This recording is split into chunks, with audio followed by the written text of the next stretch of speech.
Utah and Oklahoma State look like they're going to be set for several memorable matchups during their time together in the Big 12, and that will instantly get underway when the two teams meet in a big-time Big 12 showdown this fall. Who has the edge? Kyle Whittingham, Mike Gundy, Cam versus Alan Bowman, all that and more on today's Locked On Utes and Locked On Oklahoma State crossover.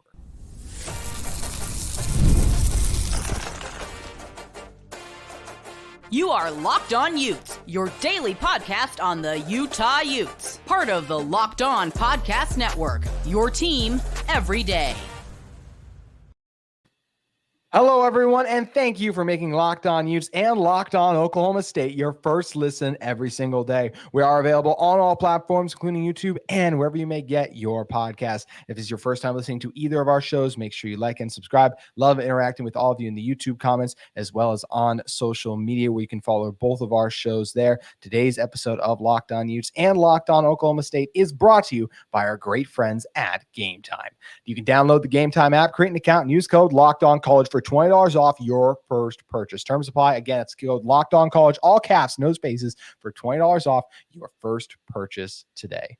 My name is JT Wistricll, host of Locked On Utes. Excited to be joined by Cody Stovall of Locked On Oklahoma State. And Cody, this is a matchup. We're going to talk about all the angles, the Kyle Whittingham versus Mike Gundy, the Cam Rising versus Alan Bowman. But these two programs have been so successful. When Utah, you go back to their Pac-12 history, now Oklahoma State in their Big 12 history, they have a big early season showdown right away. This feels like it's going to be one of the rivalries of the new Big 12.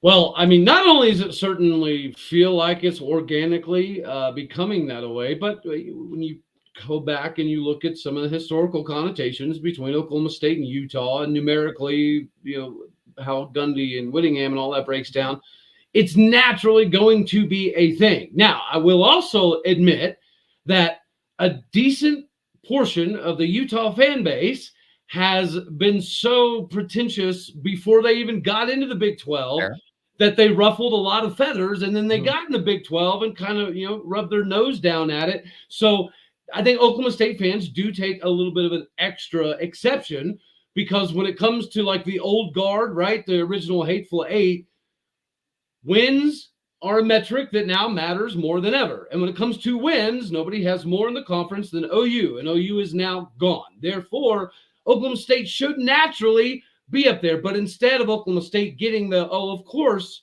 they're going to take the next flag, it's not. It's the whole world's talking about Utah. So as Oklahoma State fans, it's like, wait, what? What why is everyone just talking about Utah? And if you look at FanDuel, things of that nature, we have 21 returning starters. We have 91% of our roster returning. We have a top 5 Heisman guy, and we have a 73-year-old quarterback, and we're projected at a 7.5 win total. Like, Mike Gundy hasn't done that since 2005. So that's where there is some animosity. In the beginning, Utah fans were like, we don't want in the stupid truck stop conference. Some Utah fans. Bro, when you say some, all right, mathematically speaking, it's a significant percentage. Okay, that's fair. There's a lot of Utah fans. Now, there are some reasonable, sensible individuals, but at the same time, I'm just giving you the broad stroke. Everybody is kind of pumping up Utah while disrespecting Oklahoma State.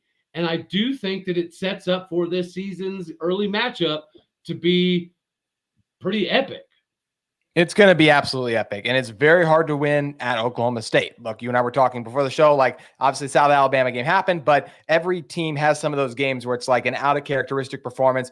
What's important to look at the totality and be like, well, this is an incredibly tough place to play at home, and I still think it's very interesting that it is such an early season matchup, because the implications, if it were later in the year, to me would make it even more exciting. But it's going to be electric, and it's very hard to win down in Stillwater. Now, look, like you said, a lot of your Oklahoma State fans will be listening to this, and they'll be wondering, what kind of Utah fan is JT Wistricll? Well, he's the one who does think Utah deserves to be the favorite in the new look Big 12. And I will say, we're making this about Utah versus Oklahoma State. So if there are any of you Kansas State fans listening, we can have that discussion another day. Let's do this Utah versus Oklahoma State. I feel Utah is an understandable favorite to win the Big 12 because Cam Rising has guided this team to 2 Pac-12 championships when he's been healthy. The identity that Utah football has of a physical running style is something that year in and year out, they do a really good job of. They have a couple returning starters along the offensive line up front too. Brant Kuithe coming back is a massive thing, one of the best tight ends in college football, and adding Dorian Singer, a receiver with a 1,000-yard season under his belt, as well as a couple other quality pieces. I think the passing game could be a nice step in the right direction too. And this is where it makes it very interesting because you mentioned your returning Heisman favorite. Well, Utah did have a top 5 run defense last year, and they lose their best defensive end? Yes, but he was more of a pass rusher than anything else. So I still expect that run defense to be electric, and it was something that was a strength for this team for a few years. Secondary has some new look guys for Utah, but this is Kyle Whittingham, Sharif Shaw, Morgan Scalley. This Utah secondary always churns out good players. This schedule also really lines up in Utah's favor. This is their tough game, and I'll come out and say it even early, Cody. I do think Utah makes an early season statement in Stillwater. I think it's going to be an incredible game, but as with the time we're recording this on June 11th, I do have Utah coming in and stopping the Cowboys in Stillwater. Fair play. Well, I will say when it comes to the particular scheduling for you guys, I think that it might be the biggest game that you need to get up for throughout the course of the season. It's very, very possible. Now, when it comes to having one of the top defensive or rushing attacks in the country, I will see that, and I will raise you the fact that we have 7 returning offensive linemen that have over 172 starts between the lot of them.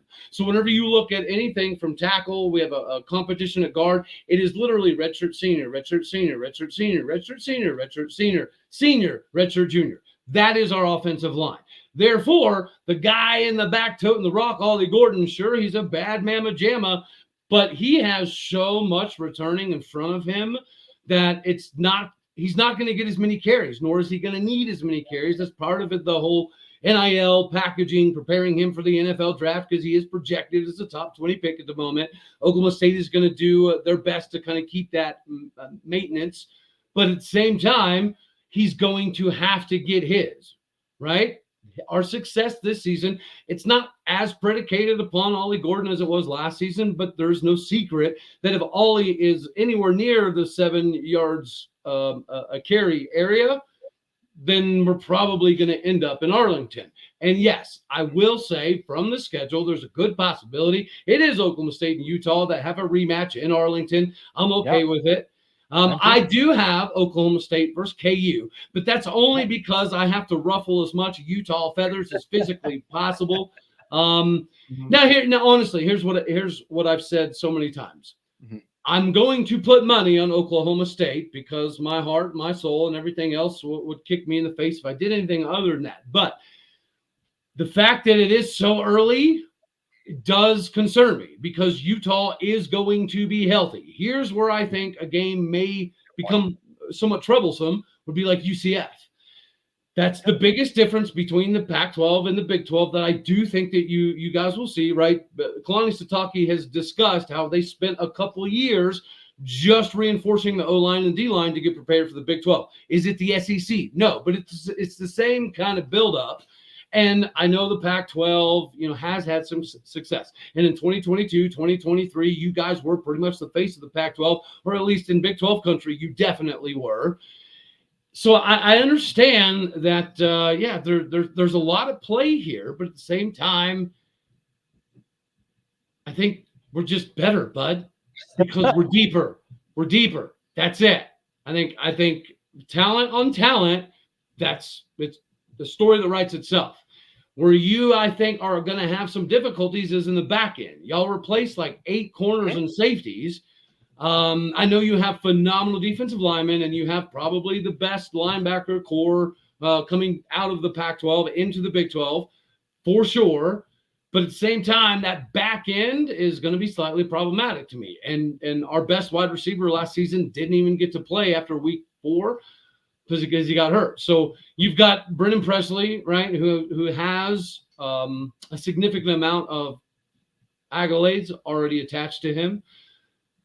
But now you have DeJon Stribling, and then you have some of the other assets that now that we have a real tight end, bro.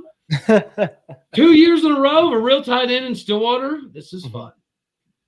Yeah, this is, I mean, well, that's the main word I'll take away already. I think this is just going to be an electrically fun matchup. I can't wait to see how it all plays out. And I already said that I think Utah is going to go into Oklahoma State and get a win. But if someone also said, hey, GT, what's the toughest games on Utah's schedule? And they're most likely they would lose. I would without a doubt say their game in Stillwater against Oklahoma State. So I can see all kind of results playing out in this one. And that's why there's still so many fun angles we get to tackle and talk about, including the reason both of these programs are so respected. Kyle Whittingham and Mike Gundy. We're going to be talking about the coaching matchup that makes both of these teams so potent in the Big 12 coming in 2024 and beyond in one moment. But first, I want to talk to you all about one of the sponsors of today's episode of Locked On Utes and Locked On Oklahoma State. It's our great friends at Gametime.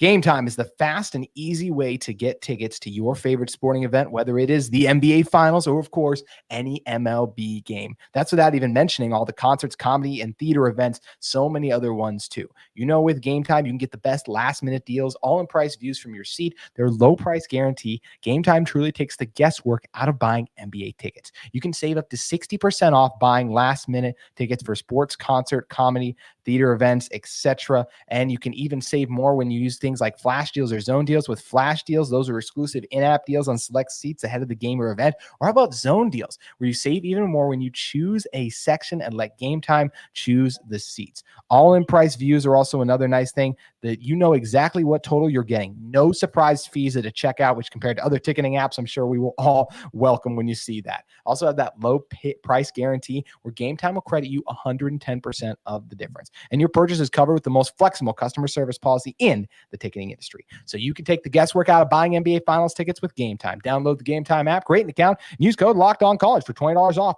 your first purchase. Terms apply. Again, create an account and redeem code LOCKEDONCOLLEGE,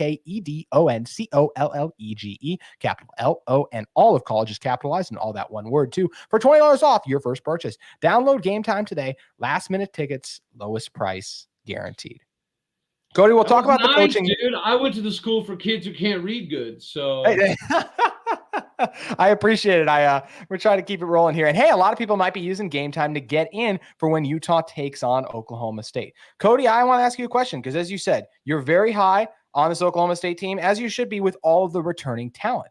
But what is the reason? And like you said, South Alabama, UCF, like we can look at some of the games last year, some of the blemishes maybe. And I'll come out and say this right now about Utah. If you guys are saying, hey, Utah went 8-5 last year, totally fair. Cam Rising didn't play. That's the biggest reason a lot of people are high on Utah this year compared to last year. Also, Brant Key, there were a lot of injuries this Utah team dealt with, and their losses were to some of the best teams. So Utah wasn't perfect, and they struggled on the road. A lot of reasons they might lose in Stillwater. But I said Utah, there are a lot of injuries last year, which is why now those guys are back healthy. That's why they're high in the rankings. To you, why is Oklahoma State in part being kind of disrespected by the media? Personally, I think it's just simply due to the lack of the trophies, right? I've covered this on my show several times, so I'm sure some of my people are getting tired of me talking about the fact that the idea of Mike Gundy winning a bunch of games until recently didn't necessarily have a metric that you could quantify on a piece of paper, whether it be in recruiting or financial gains or NIL or transfer, you know what I mean? Just having a bunch of wins just very recently had metrics that made it make a lot of sense. So before that, I think Oklahoma State was viewed as the team that would get there, but would never win there, right? I think that's kind of been the perception. And even though we do have 21, returning starters, because we, got kind of bully beat up on by Texas in the Big 12 title game, it seems to be what most people remember. Unfortunately, it's kind of like the TCU thing. Because they got their head pounded into the ground repeatedly, people forget that they took Michigan down. Like, what I mean? People remember the craziness, and they don't always remember the success that it took to get there. And the last impression, I'll add that too, to your point about TCU. Destroyed against Georgia, Oklahoma State, some really nice wins on the season. But as you mentioned, Texas really didn't go exactly their way. So I think that's a great point. But even though the media is going to disrespect you guys, the coaching community will never disrespect Utah or Oklahoma State because of how revered both of these coaches are.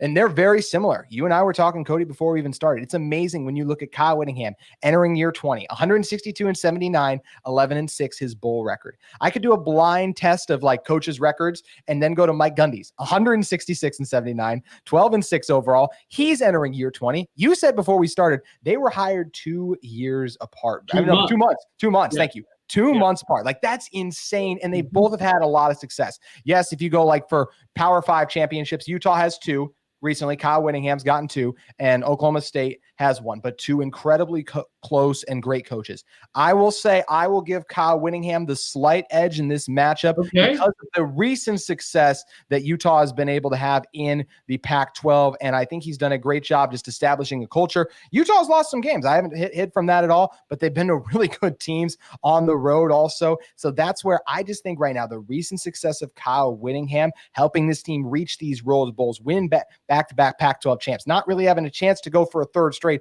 because of no Cam Rising. The consistency, the culture that he has created at Utah, and their recent success, I got Kyle Whittingham as the slightly favored best coach in the Big 12 right now. Okay. Hey, you know what? That's fair. Numerically, they're pretty much dead even. You just covered the overall wins, numbers, losses. Gundy I think he has one more bowl win. When it comes to New York Six style bowls, we're pretty comparable. But here to me is why Mike Gundy definitely should take the notch above Whittingham, and that's the fact that Kyle Whittingham did a lot of phenomenal stuff in the Mountain West. That to me is the biggest differentiation. Now, I also think that this season will be a little bit of a prove-it moment for both sides of the aisle, right? Because for us in Big 12 country that are saying, well, winning the Pac-12 is like winning the World's Tallest Midget Award because it's a conference that no longer exists, right? Yeah. It was that great, but at the same time, the Big 12 outside of OU and Texas isn't necessarily viewed as a juggernaut by college football by any stretch of the imagination. So it's the Pac-12 coming over like, hey, we're the hottest thing in the Pac-12, not name. Well, yeah, I think you guys actually are hotter than Oregon. I'd say Oregon. I mean, even Washington, right? You lose DeBoer. So, and Oregon, they came up short against Washington. So, in a lot of ways, when fully healthy, no one's beaten this Utah team in a championship game.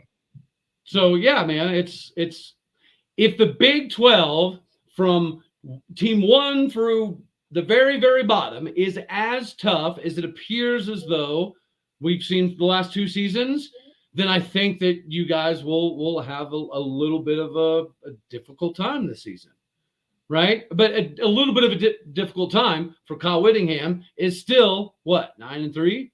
Yeah. That's a difficult time. And I think that just accentuates your point here. Whittingham versus Gundy, whichever side you go, whichever reasoning you use to get there, at the end of the day, the respect for this level of success is insanely rare.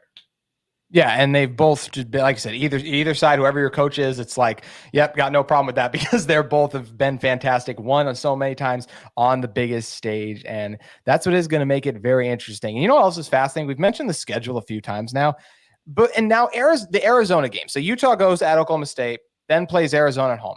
Because that game's at home and some of the departures, maybe it won't end up being their second toughest game on paper. But the fact that you guys then have to play, us right away, and then the next week go and take on at Kansas State, it's just very interesting how the schedule shaped out. And if we do want to see a rematch of these teams in Arlington, something that is very likely, it's just going to be very interesting to see how both of these teams navigate those big games early. You mentioned for Utah, the injuries. Cam Rising has missed games, even when he's been healthy in seasons, a lot.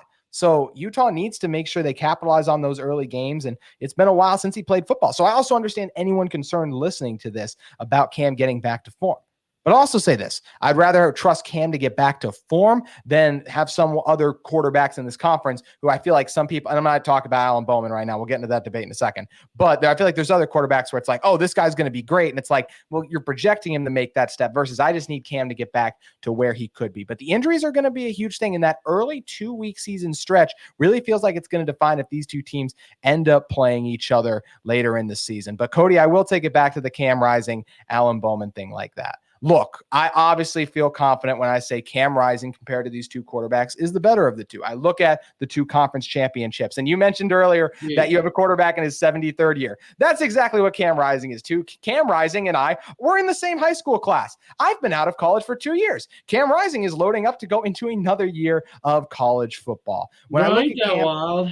It's insane. And that's just the era we live in. And Cam, I actually think this would be his final year, but like if he transferred a certain way or something, like we could see him get her an 8th or a 9th like that. But when you're comparing guys like Cam Rising and Alan Bowman, some of the numbers that they've thrown for like overall in their career, very comparable, right? Both guys over 3,000 pass, or their last season for Cam when he was fully healthy, over 3,000 passing yards. Alan Bowman had the same thing last year too. 3,000, had the 15 touchdowns. Cam had 26 touchdowns his last full season, and Cam can do some things with his legs too. We've seen Bowman make some nice plays with his at times as well. But this is, I'll say, is where the biggest separator for me more than anything in these guys, not the more dual threat that Cam is. It's the interceptions. Alan Bowman had 14. Cam Rising has done a better job at taking care of the ball and coming through big in those championship moments, is why I have him as the better quarterback in this matchup. Oh, well, you're not going to get a massive argument out of me in regards to Cam Rising being better than Alan Bowman, especially whenever it comes to, statistically on-field play, right? So Cam's gone through the transfer, but after his transfer, he found a very, very solid home. And since he's been at Utah, he's made that home, and he's kind of turned himself into a household name. Alan Bowman has taken a completely different track to kind of get to where he is now. And in last season, there was a decent amount of good, but you just mentioned being almost 50-50 on picks to touchdowns is not ever a good recipe for success.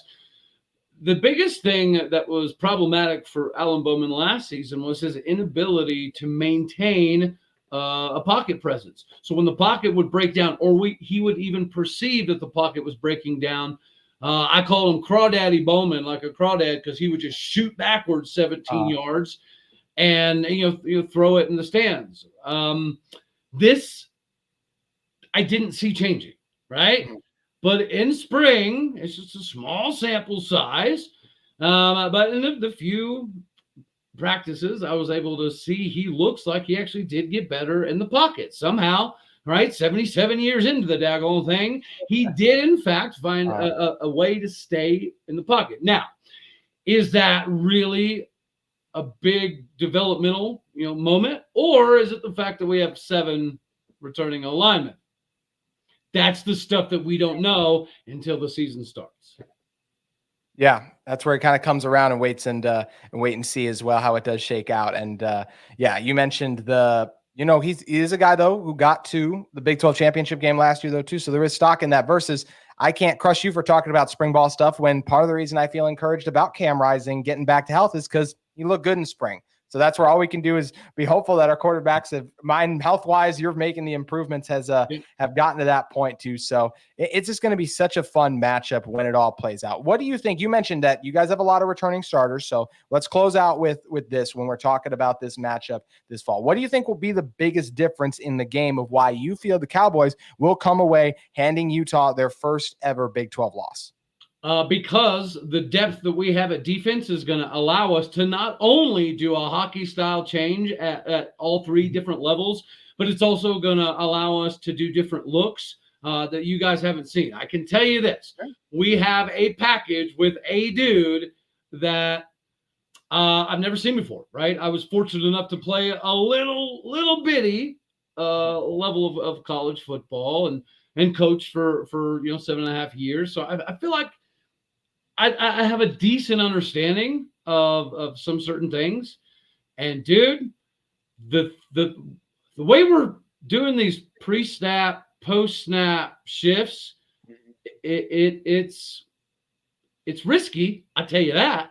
But if it pays off, nobody else in the Big 12 is going to be doing it, which is great because TCU, Iowa State, Oklahoma State, West Virginia, we all run a pretty similar defense. Yeah, well, and I'll say this, Cody, as I didn't play at the collegiate level, but just even when I remember being a high school offensive lineman, when a defensive line shifts right before the snap, it throws the communication and everything you want to do off. So if you guys can effectively do that, when a Utah offensive line, who you mentioned the secondary as a concern for this Utah team, the offensive line, Jim Harding has always produced really good offensive lines at Utah. But these are the type of games where if you're not a great offensive line, I don't know if Utah necessarily is going to be that this year.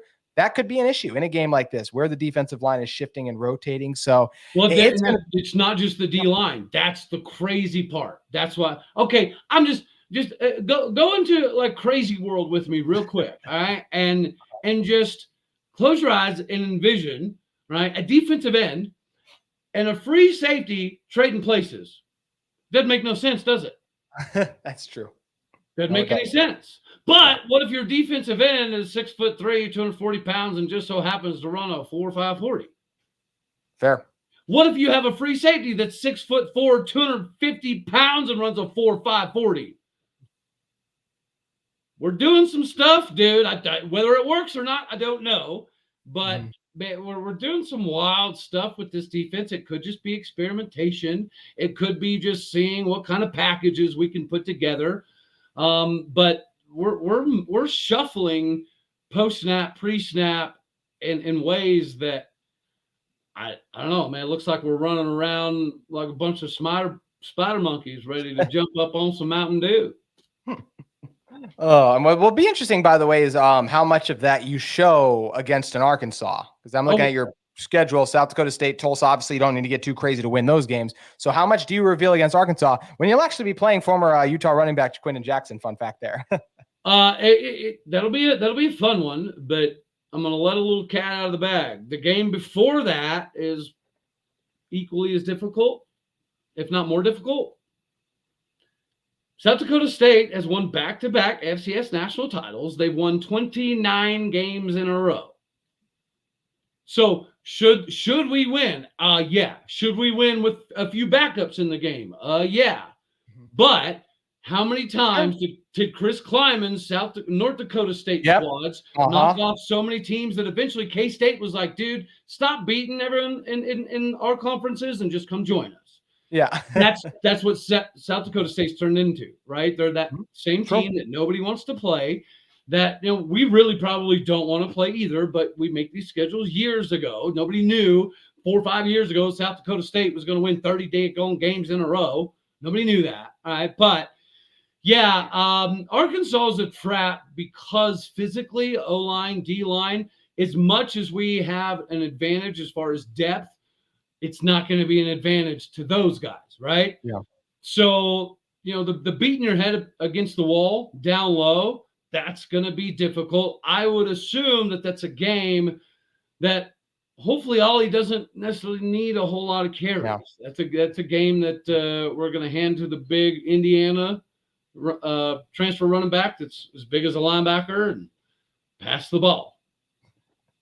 It'll be interesting to see those early season tests. Utah's their schedule before they see you guys, not very hard. Southern Utah, Baylor is just, it's not the greatest year for the Bears coming in, like to Salt Lake City, a place Utah has not. I will say this about Utah. They've only lost at home once since 2018. That was to Bonix, and Cam didn't play in the game. So I'm just saying a full strength Utah team has not lost since 2018 home, making Rice-Eccles Stadium one of the tougher places to play. So they should be good there. Then they'll play Utah State. So they should be undefeated coming to the game against Oklahoma State. And I can't wait to see, Cody, does the Utah defensive line, which was such a good run defense last year, are they able to contain? You never shut down a player of Ollie Gordon's caliber. Can they contain Ollie Gordon? Does Ollie Gordon, that offensive line with their experience, are they able to lean on a Utah defensive line that does have 4 guys on it that have been a part of both Pac-12 championship teams? So you've got some experience on both sides of the ball.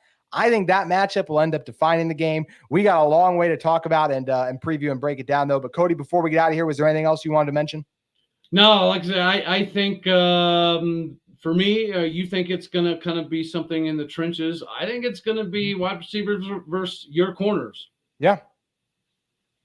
I think that makes a lot of sense when you look at, you guys should be able to protect Bowman, like you mentioned. There'll be times I expect Utah to get through, but for the most part, Bowman should be kept up pretty right. So you get your top returning corner for Utah's Maya Vaughn back, and it's a lot of new beside that. So going to be a fun early season showdown. And Cody, this is one of the games where you mentioned there are Utah fans who were frustrated. I still say it seemed like it was more because that was the vocal majority online, but this is one that gets me really fired up because this is a game between two tier 1. Let's go back to the EA Sports thing. We have that baby. 2 tier 1 college football programs facing off Big 12 title implications. I wish it was September already, Cody. And this was super fun doing this with you, man. Appreciate you stopping by. Absolutely. Yeah, it was awesome. I'm glad you hit me up. We definitely need to do this again.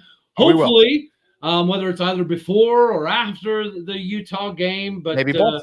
Yeah, it'll be good, man. I will say this, I'm very excited that Utah is in the Big 12, because I do think that it does help from a marketability standpoint, just like I think that Dion is massive, right, for being in the Big 12. The fact that Utah is coming over, right, and there is a bunch of national media attention saying, well, Utah is going to win the Big 12 in year one. Does it create some animosity? Absolutely. But is it good for all the fan bases? Really, yeah, absolutely. Yeah. It does. And you mentioned the marketability. If you beat a team with a high ranking number, Utah should absolutely have one of those by the time they stop by Oklahoma State. And the Cowboys should too, if Utah is able to knock them off. So both sides going to be great to break it down. We're going to continue to do so. Like I said, I wish it was September already, but that is going to do it for our show today. Cody, it was great talking with you again. Make sure you guys subscribe to Locked On Utes and Locked On Oklahoma State. And we'll be back with you very soon for more content on the Utah Utes and the Cowboys.